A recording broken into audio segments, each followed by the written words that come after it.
ამერიკის მიერ გამოცხადებული ამ სანქციების მიხედვით და აქვე აღნიშნოთ, რომ ეს სანქციები გამოცხადებული ამერიკის სახაზინო დეპარტამენტის მიერ ბიძინა ივანიშვილი დასანქცირებულია რუსეთის ინტერესების გატარების გამო და ის როგორც ირკვევა, ვერ შეძლებს მომსახურების მიღებას მსოფლიო მასშტაბით ვერცერთი ფინანსური ინსტიტუტისგან, თუმცა არის თუ არა ეს ის პასუხი, რომლის მიღმაც უკვე აღარაფერს უნდა ელოდოს შეერთებული შტატებისგან ბიძინა ივანიშვილი, ანუ ამოწურა თუ არა ოლიგარქის ანტიდემოკრატიულ და ანტიდასავლურ პოლიტიკაზე ვაშინგტონმა ამ სანქციებით პასუხი ეს ჯერ კიდევ საეჭვოა, არ უნდა გამოვრიცხოთ, რომ ამაზე მეტიც შეიძლება მიიღოს ვაშინგტონისგან ივანიშვილმა პასუხა და სწორედ ამის ეჭვს გვაძლევს ის გზავნილები, რომელთა შესახებაც სულ ცოტა ხანში ჩვენ მაყურებელს სიუჟეტით მოვუყვებით, გულისხმობთ ჯო ვილსონის გზავნილებს, რომელმაც თქვა, რომ 29 დეკემბრის შემდეგ იმ შემთხვევაში თუ ივანიშვილი ამ ვადაში უარს არ იტყვის იმაზე, რომ დემოკრატიის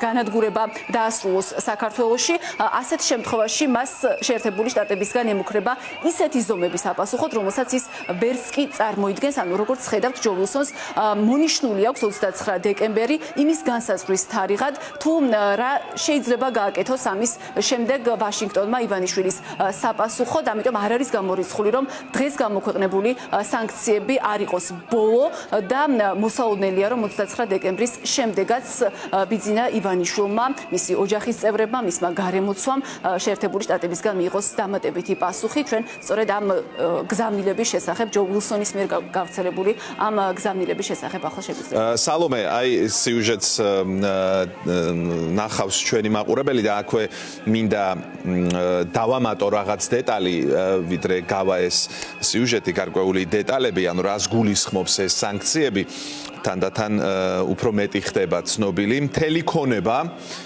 სალომე წერია აი ამ ინფორმაციაში, რომელიც განთავსებულია შეერთებულ შტატებში, ან ამერიკის შეერთებული შტატების პირების მფლობელობაში, ან კონტროლში დაიბლოკება, ანუ გაიყინება ივანიშვილს ეხება ეს. ბიძინა ივანიშვილის ხელმძღვანელობით ქართულმა ოცნებამ წინ წასწია კრემლის ინტერესები საქართველოს ევროატლანტიკური ტრაექტორიის რელსებიდან გადაყვანით, რაც პირდაპირ ეწინააღმდეგება იმას, რასაც ითვალისწინებს საქართველოს კონსტიტუცია და ქართველი ხალხი, წერს სახაზინო დეპარტამენტი. გადაწყვეტილება მიღებულია პრეზიდენტ ჯო ბაიდენის 2021 წელს მიღებული განკარგულების საფუძველზე. ეს არის განკარგულება, რომელიც ამერიკის შეერთებული შტატების პრეზიდენტმა ჯო ბაიდენმა, როგორც გითხარით, 2021 წელს რუსეთის ფედერაციის საზიანო ქმედებების საპასუხოდ გამოსცა. ასე რომ ეს სანქციები არის სახაზინო დეპარტამენტის, არის ფინანსური და არის ძალიან მძიმე. სალომე თუ რაიმეს დაამატებ და შემდეგ უკვე და ეს არის მოქმედი ადმინისტრაციის მიერ დაწესებული სანქციები. ჯო ვილსონის ტვიტებში კი მითითება იყო დონალდ ტრამპის მტკიცე პოზიციებზე, იმაზე, რომ ტრამპისთვის მიუღებელია ჩინეთის და ირანის ავტორიტარულ რეჟიმებთან თანამშრომლობა და ესეც სავარაუდოდ გახდება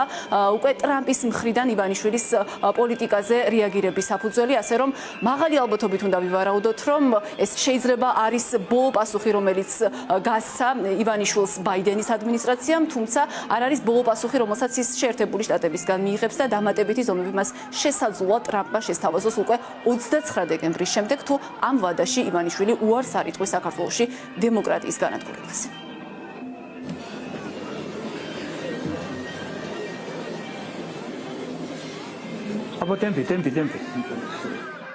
ტემპს არც შეერთებული შტატები ჩამორჩა და ისეთივე აჩქარებით, როგორითაც ოლიგარქმა უკანასკნელი დამოუკიდებელი ინსტიტუტის გაუქმების პროცესი დაიწყო. ახლა შესაძლოა მისი მმართველობა დასრულდეს.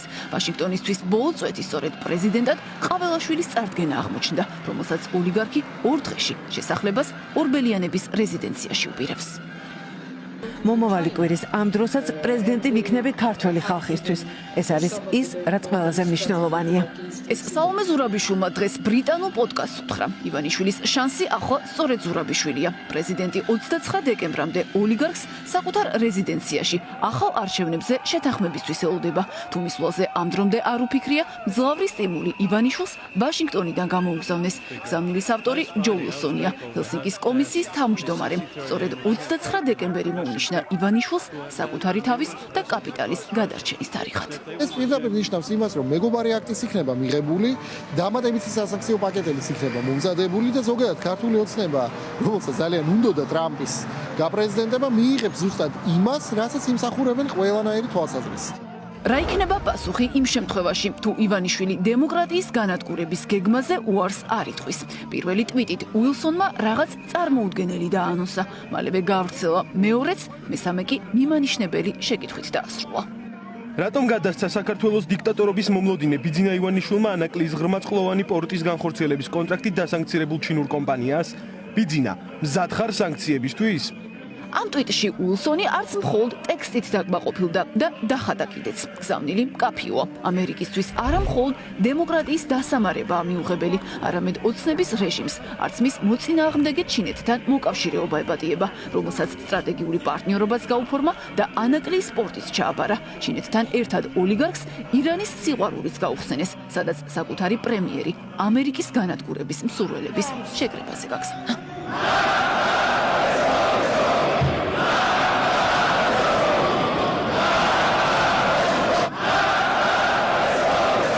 ქართული ოცნება არის პოლიტიკური რეჟიმი, რომელმაც დაამყარა ახლო ურთიერთობები როგორც ჩინეთთან, ასევე ირანთან. შესაბამისად, ბუნებრივი არის, რომ ტრამპი, რომლის საგარეო პოლიტიკური ვექტორი იქნება გაცილებით უფრო მკაცრი ამ ორ სახელმწიფოსთან დაკავშირებით, ასევე ყურადღებას გაამახვილებს ზუსტად ქართული ოცნების ფლირტზე ამ ავტორიტარულ რეჟიმებთან და მათ შორის რუსეთთან, იმიტომ რომ როგორც რუსეთი, ასევე ირანი, ასევე ჩინეთი არის ავტორიტარული ღერძის ნაწილი და ამ ავტორიტარული ღერძისადმი ტრამპის დამოკიდებულება ნამდვილად არ იქნება დადებითი. აღმოსავლეთ ევროპას საქართველოს ჩათვლით ეპოტინება რუსეთი და საჭირო არის აი ამ რეგიონის გადარჩენა იმისათვის, რომ მთლიანობაში ევროპა იყოს დაცული და საბოლოო ჯამში ევროატლანტიკური ერთობა იყოს დაცული. ამას ბუნებრივია, რომ მთელი დასავლური პოლიტიკური, აკადემიური, დიპლომატიური, ეკონომიკური ელიტა აცნობიერებს. და აქ რაიმე მოიმედეობა ტრამპზე იყო სრული გულუბრყვილობა, რაც ამ ხელისუფლებას 1000 გვარ სხვა ბევრად უფრო სერიოზულ ცოდვებთან ერთად ახასიათებს. უილსონის ტვიტებმა ქართული ოცნების პროპაგანდა ჩამოშალა. მას შემდეგ, რაც სხვა დემოკრატიულ ქვეყნებთან ერთად ამერიკის მოქმედი ადმინისტრაციის მხარდაჭერაც სრულად დაკარგა, ოცნების ერთადერთ იმედად ტრამპის გაპრეზიდენტება რჩებოდა, თუმცა ივანიშვილის ბედის გასარკვევად, როგორც ჩანს, 20 იანვრამდე ლოდინი საჭირო არ იქნება. როდესაც ასეთი ინტენსიური განცხადებები იკეთება ამა თუ იმ პოლიტიკოსის თუ ჩინოვნიკის მხრიდან, მერე იკვეთება ხოლმე კონკრეტული, ასე ვთქვათ, ფინანსური ინტერესის ნიშნები. არ ვიცი ამ შემთხვევაში რასთან გვაქვს საქმე, ყოველ შემთხვევაში მე ამას დიდ ყურადღებას არ მივაქცევდი. ჩვენ სხვა რამეს ველოდებით ახალი ადმინისტრაციისგან, ჩვენი ხელი არის გაცდული. თან თითქოს ტრამპის იმედი აქვს და თან მისი გარემოცვის წევრ უილსონს პრაქტიკულად მოსყიდულად აცხადებს. არადა ირაკლი კობახიძემ წესით იცის. ტვიტებით უილსონს მხოლოდ საკუთარი პოზიცია არ გაუჟღერებია. ტვიტებშივე მან ტრამპის საგარეო გუნდის ლიდერები მონიშნა. მალევე კი მისი ერთ-ერთი გზავნილი რესპუბლიკური კვლევის ცენტრმა გააზიარა, რაც ეჭვს აღარ ტოვებს. ივანიშვილის წინააღმდეგ ზომების მიღება ტრამპის გუნდის მტკიცე გადაწყვეტილებაა. ოცნებას სხვა გამოსავალი არ დარჩა ახლა თავისი ამორჩევლები კიდე რაღაცით უნდა მოატყუოს 20 იანვრამდე, ამიტომაც ისინი გააგრძელებენ ამ ტყუილს, ბოლომდე ეცდებიან რა თქმა უნდა ამ პოზიციის დაჭერას, მანამ სანამ ძალიან მკაფიო გადაწყვეტილება სანქციების კუთხით არ იქნება ბიძინა ივანიშვილზე და ქართული ოცნების ლიდერებზე და თუ იმ განცხადებებს გავითვალისწინებთ ახლა რასაც აკეთებენ ამერიკელი კონგრესმენები, მათ შორის კი არა მთავარი რესპუბლიკური პარტიიდან, უკვე მაშინ ეს არის ძალიან ახლოს. ჯო უილსონმა გუშინ კიდევ ერთხელ გარკვევით ყველაზე უცოდინრებისთვის, ყველაზე შეუგრებლებისთვის დამარცვლით თქვა, რომ შეერთებული შტატებს აქვს თავისი სტრატეგია, სტრატეგიული გეგმები და ამ სტრატეგიას არ გადაუხვევს. როგორ განსაზღვრავს საკუთარ ბედს ბიძინა ივანიშვილი? მოსაფიქრებლად ოლიგარქს 2 დღე რჩება, თუმცა ირაკლი კობახიძემ დღესაც თქვა, რომ ზურაბიშვილის ადგილზე ყაველაშვილის დასმის გეგმა არ იცვლება და მეტიც, საჭიროების შემთხვევაში პარტია მზადაა ზურაბიშვილს მუქარა შეუსრულოს და ციხეში კიდევ ერთი პრეზიდენტი ჩასვლას.